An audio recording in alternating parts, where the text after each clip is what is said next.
Hello and welcome back to Otaku Daikun. As you may already know, this channel has surpassed 20,000 subscribers. Holy hell, that's a lot of people. First off, thank you all. Otaku Daikun is growing more and more each month, and there are steps you guys can take to help it out. The most basic are, of course, turning on your subscription notifications, liking my videos, sharing them, and leaving comments. A step up from that would be to simply either get YouTube Red or turn off ad blocker plugins for my channel.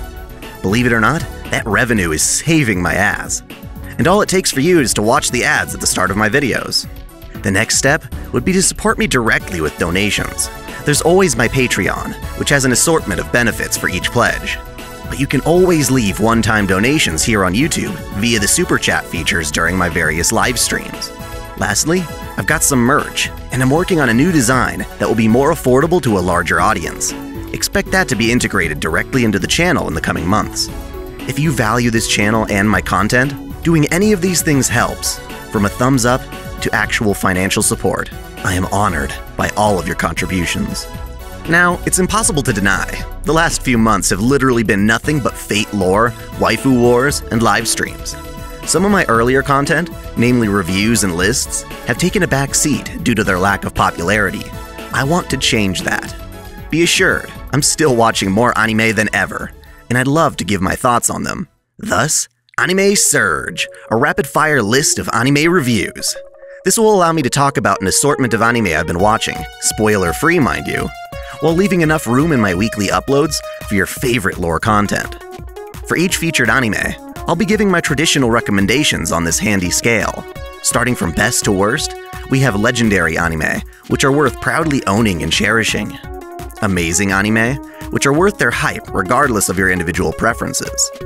Great anime, which succeed at what they achieve to be for their target audiences. Flawed anime, which are still redeemable but are easily eclipsed by others. Bad anime, which are a waste of your time. Terrible anime, which are simply painful to watch. And abysmal anime, which are an insult to the medium itself. Between the last 2 or 3 seasons of anime, there's quite a lot to cover, so let's jump in. No Game No Life Zero. This one's a film I went to see in theaters. Quite simply, it blew my expectations out of the water. I've been yearning for a second season to No Game No Life, and was upset to hear that this was a prequel that didn't even feature our main cast. Regardless, give them the benefit of the doubt, as Zero tells the tale of the early years of Discord before disputes were settled with games. Instead, war ravages the lands, and the feeble humans, the Immanity, are on the verge of extinction. Yet, one brave man, Riku, and an anomalous machine girl, Shvi, team up to turn the entire world on its head. It's packed with action, a touching romance, and all the drama needed to elevate No Game No Life to its potential ranking of legendary. Hopefully this leads to more of the series. Until then, it sits at a fantastic recommendation of amazing. Gamers. I went into this anime expecting great things promised from its first few episodes. The opening charmed me with its playful reference to popular Japanese games, and the premise sets us up to meet some truly unique characters. Sadly, the whole theme of gaming gets tossed to the side in favor of one of the most frustrating love triangles, no, more like pentagons, ever put to narrative. It's one of those shows where minor misunderstandings pile up and get out of hand because the characters are just too shy or introverted to confront each other directly. The tension, while comedic at times, builds up to absurd proportions and ultimately never develops a sense of direction. I wouldn't say I hated it, but Gamers definitely gets a rating of bad for me. The only part I'd ever return to is the opening. Netsuzo Trap. The toxic addiction that is netorare can be one of the most compelling and heart-wrenching concepts to explore in a romance. The ideas of infidelity and corruption burn themselves into the subgenre. While it did wonders in Kuzu no Honkai, it stumbled a bit for Netsuzo. We've got a pair of girls who are close friends, and their respective boyfriends. Shit gets crazy when one of the girls, Hotaru, starts to flirt and get intimate with her best friend Yuma. This Yuri play stains the relationship between the 4 schoolmates, and eventually forces some intense confrontations. The episodes are short, and the art is pretty. It's nice for the fan service, and has some intriguing twists. but nothing compared to better works that offer the same. I'd say it's great, not too ambitious, but certainly not offensive to me. Hajimete no Gal. I suppose this anime is following the trend Oshiete Galko-chan started, where a major theme is subverting the stereotypes associated with gyaru, girls who follow specific behavioral and fashion-oriented styles, often with tan skin and revealing clothes. We often associate gyaru with flirtation and sexual promiscuity, and both anime set out to play off those expectations. Hajimete no Gal, more specifically, is about Junichi, a shameless guy who's pressured by his friends into asking out a gyaru, Yukana, to go out with him, the assumption being that she'll be more likely to put out. She senses his intent and teasingly agrees to be his girlfriend. As the two date, Junichi's expectations of Yukana get overturned as we find out she's a very committed and innocent girl who's being stereotyped for her lifestyle choices. To be honest, I'm giving this anime way too much credit, as this theme loses focus and often contradicts itself at times. The ending is especially horrific, as it doesn't go anywhere and has some of the laziest animation I've seen since the original Ikitosen.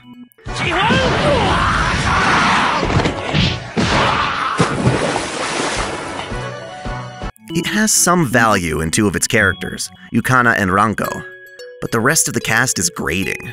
My verdict? Bad. It's pointless to compare this one to Galko-chan. It fails on its own terms, and sports a downright butchered dub from Funimation. These a-holes were the ones who forced me to ask her out in the first place! Anyway, what's past is past, right? How'd it go with her? I'm sure she was awful. Did she knee in the giggleberries? Tell old Shinny everything. Ugh. Zurezure Children. Not sure why people have such a hard time with this anime's name. I gag when I see someone call it Tsundere Children. Anyway, this one's a rapid-fire set of school kids and their adorable struggles dating. It's both sweet and hilarious, but I'll admit I'm not too fond of the structure, nor how it ends. Each episode features different skits between the show's large number of couples. It's hard to believe its manga has even more of them. The issue here is that some couples get plenty of screen time, while others are kind of swept under the rug. It's not particularly consistent, nor does it actually have any kind of valuable ending. Put bluntly, this anime needs to be longer and less sporadic in its jumping between separate plot lines.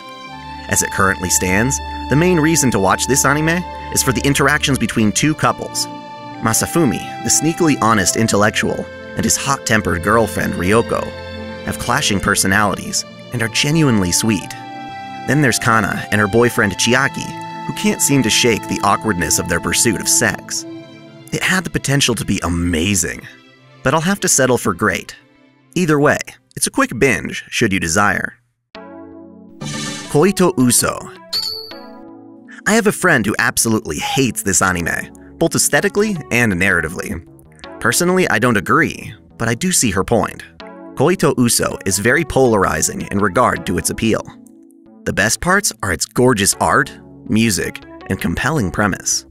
In an alternate version of Japan, in an effort to increase the nation's birth rate, the government establishes a system that does people's matchmaking for them. Every citizen is eventually assigned a heterosexual mate whom they are to marry, unable to pursue romance on their own. Our protag, Yukari, has a huge crush on his classmate Misaki. He finally confesses, to discover that she too has been wanting him. During a beautiful moment, Yukari is interrupted with news of his selected wife, who is of course a different girl. At first, he's adamant to cheat the system and remain loyal to Misaki, but it turns out his assigned wife, Ririna, is a wonderful girl in her own right.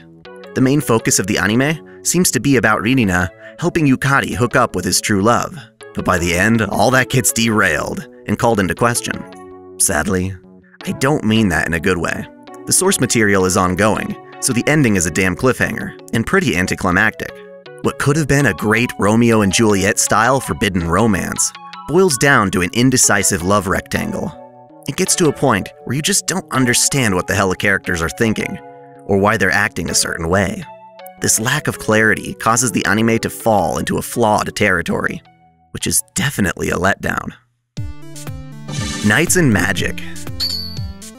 While I acknowledge that the isekai subgenre is overused and abused, that doesn't mean it lacks merit. The The spin in this anime is knowledge and passion. A mecha otaku in our world gets killed in a car accident and is somehow reborn into a fantasy world as a boy named Ernesti. In this world, soldiers fight in magically powered mechs called Night Runners, and Ernesti immediately finds fascination with them. This pushes him into becoming a great child prodigy with the innovation and creativity required to change not only the Night Runner industry, but also the tide of war between two countries. The animation is consistently stellar, the characters are solid and lovable, and the story progresses organically. My only complaint is the ending, which concludes some things, but still leaves holes via a seasonal status quo. Let's hope for more, as this anime is amazing. Even if you don't like mecha, this one's unique enough to appeal beyond its hardcore audience. Recreators. In this case, I actually saved the best for last. Recreators is a fantastic original anime that concludes satisfyingly after a gorgeous number of episodes. The idea is simple yet profound. When we write stories, we are creating fictional universes filled with characters and manipulated circumstances. What would happen if these fictional characters somehow found their way to our world? How would they react to finding out that their entire world is literally just a story for someone else's entertainment? This becomes an issue when a mysterious woman in a military uniform begins pulling characters from their stories into the real world. The anime's cast of creations are prone to conflict, each one coming from a different anime, game, or light novel. At the center of things is a young boy named Sota, who becomes involved when the fictional woman, Silesia Eupiteria, is warped into his room. The long-term goal of the anime is to convince all the creations to cease fighting, else they disrupt the universe and cause its collapse.